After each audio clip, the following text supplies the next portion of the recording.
Bloomberg Audio Studios. Podcasts, radio, news.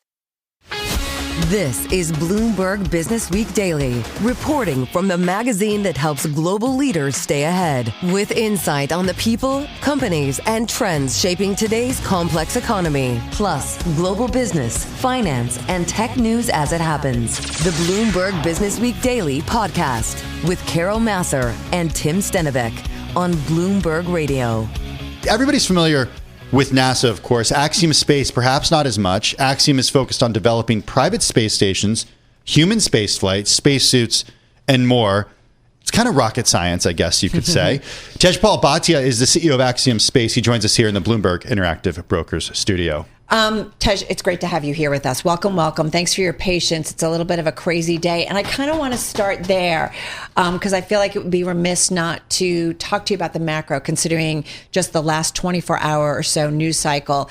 I feel like space exploration is something that makes us think about how small we are in comparison to the greater universe, and to not let the little things worry us. And yet we have some very big things coming at us, continuing to come at us. Does the macro worry you? How does it impact you as a CEO and a leader? Yes, well, thank you so much for having me. At Axiom Space, we're developing the products and platforms for humanity to thrive off Earth. And you said you wanted to talk about the macro and how the geopolitical situation right now impacts us. If we were to go a little more macro than up to the level of space looking down. Yeah. Space has proven to be the ultimate experiment for international diplomacy through crisis. Right? The International Space Station is a collaboration of 15 nations over the last couple of decades. And over the last few years, access to many more nations thanks to companies like Axiom Space and our public-private partnership with NASA and other companies. What you really see is through the crisis times, what's happening down here is not really what's reflected up there. They're working together to develop this platform and this lab for the future of humanity. And what we see is what's happening down here does impact a lot of decision making, but ultimately up there it is the ultimate collaboration. And if you think about the International Space Station, it's the largest object ever created by humans. It is the most expensive product created by humanity in a time where it wasn't as connected in real time as this. Think about 30 years ago. Right. They were doing this across languages, across borders, on phones, in the Soviet Union, in the US, in Europe, in Japan, in Canada, and they got that thing built. Speaking of collaboration, I'm curious about the recent announcements that Axiom has made with foreign governments. I mean, we're talking Egypt, Czech Republic, Portugal, among others. Perhaps there are some out there who might say that it looks like there could be Axiom being a private sector arm of the State Department, essentially in the sense of boosting soft power globally, sort of as the U.S. has used in the past space diplomacy to compete against China. I'm curious about your take on this. And, if you have any coordination with the State Department or NASA when it comes to these deals. It's spot on. I wouldn't necessarily say it as a space diplomacy arm of the State Department. What I'd say is what Axiom has proven is commercial companies can drive U.S. diplomatic interests overseas. So we're a private company. We're an American company. Is this the new soft power? It is. Forgive me, and go ahead, please. And it's exactly what I mean. I would expand that a little bit, also given the light of the news today. It's power. It's hard power, it's soft power, and it's economic power. And what you see is a 8-year-old startup. And you were saying that it's rocket science. I joined the company a little under 4 years ago. And you just became CEO. I just became CEO. I invested in the company about 5 years ago. I don't have a space background besides being fascinated since I was 3 years old. Right? I'm not a rocket scientist. I'm not a billionaire. But here, this outsider from the startup world, the tech world, the Google world, comes into space and in a very short period of time can have this outsized impact. And what we saw in this last week, I just arrived from Florida. We were down there for our launch. We're going to talk about that in a minute. We were at tables and conversations with NASA, SpaceX, the Russians, the Indian Space Agency, the European Space Agency, the Hungarians, and the Polish. This is the future of international collaboration. And right in the center in the front was a startup, an American startup. So being able to drive U.S. diplomatic interests, but also overall diplomatic interests. You mentioned the Chinese. They've had a space station since 2022, fully manned. Yeah. We remember the first space race, which was the U.S. versus the Soviet Union. The second space race is China versus the West and its industry. And the third space race is the first to create the next applications that are going to change humanity. So we see this rapidly scaling from 60 years down to 6 years to the next 6 months. I think you're going to see rapid development in space commercialization. I have to ask you, my father was a rocket scientist and involved in the first space race, so I kind of liked him. Like, we just love this world. But what I'm curious about is, it was a race for the United States to succeed before others. And it just, what you are laying out for me is a lot more collaboration between nations and regions of the world, where I feel like our headlines are often showing all of those groups that you were talking about kind of with stress points and tensions. So tell me, I mean, does that really show a much more true picture of what is going on globally in terms of relationships? Help me make sense out of that. I think it does, and this comes back to your first macro question. And I will start macro, and then I'll bring it very micro back to the first space race, the second space race, and what I think is the third space race.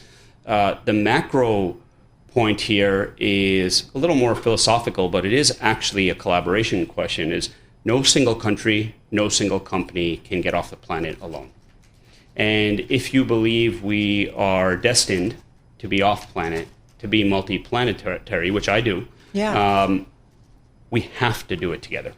So that's what you're seeing. It can't be done alone, despite what you're hearing down here and what you see on Twitter. And these problems are very, very real. It's not a race, though, to be the first nation to do it? It's a different race. So the first space race, getting back to your father's time, was actually a race. 2 countries. It was so hard and expensive and impossible that 2 countries were racing to get the first human, the first astronaut off planet. In those 60 years following that, there was an average of about 8 humans per year that went off planet.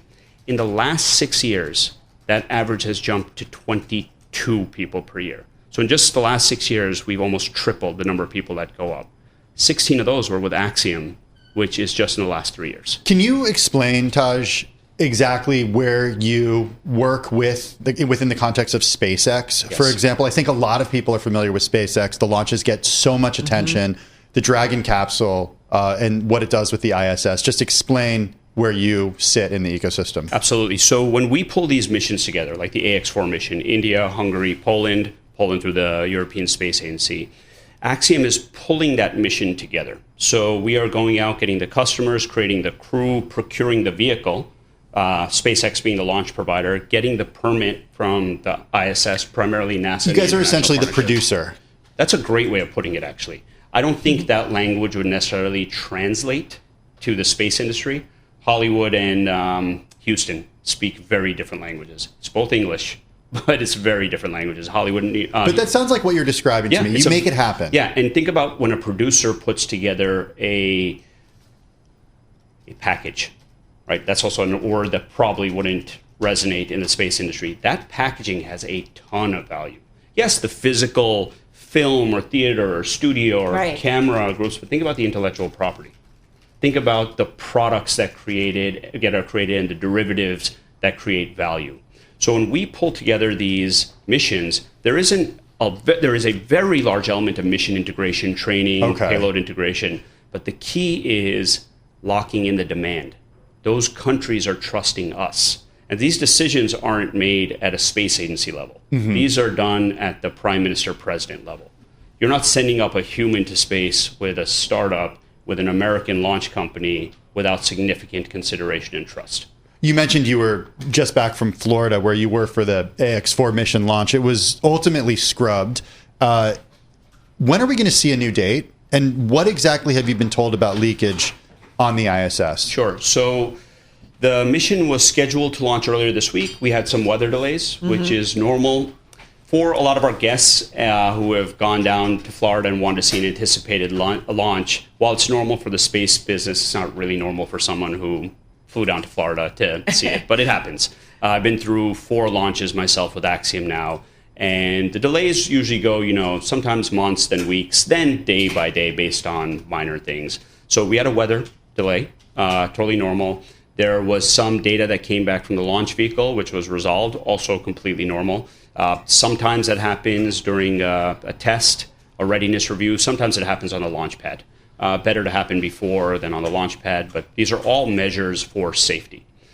Then this issue on the ISS, the leaks have been happening for a while. There is an effort to improve it, to fix it. The ISS is old.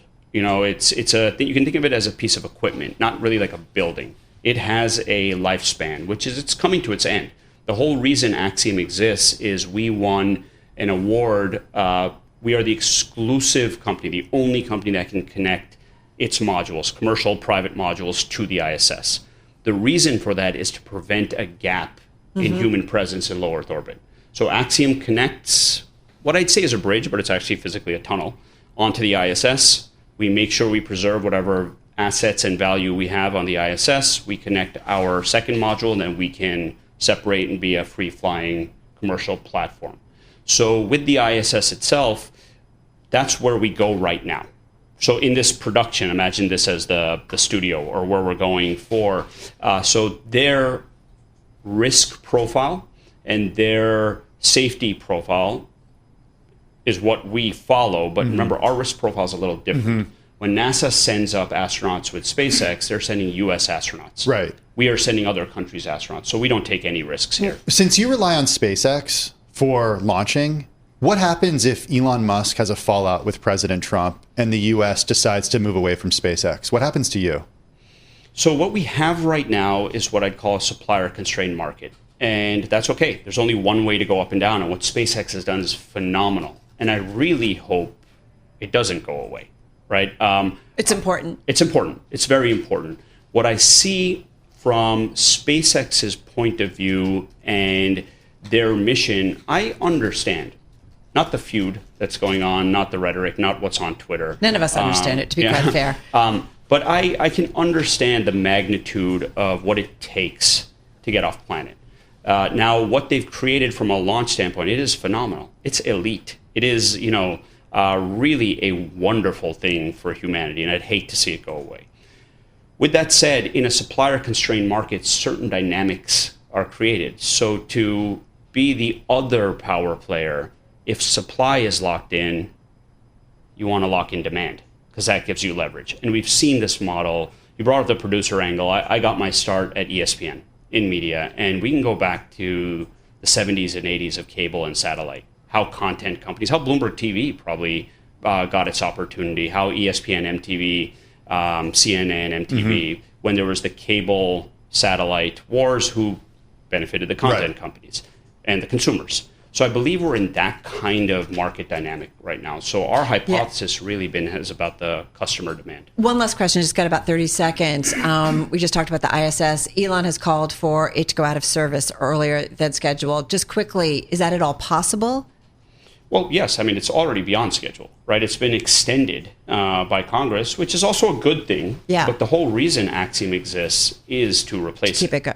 To replace it. Or to keep it both. It's both. It's actually both. So to call for the end of it sooner, I don't think it's up to him. It may be up to the lifespan of the equipment up there, to the safety of it, but that's what Axiom is here for. So once we're attached and we preserve it, yes, of course we should bring it. When you think about us being developed on other planets, are we talking 20 years, 50 years? Just quickly.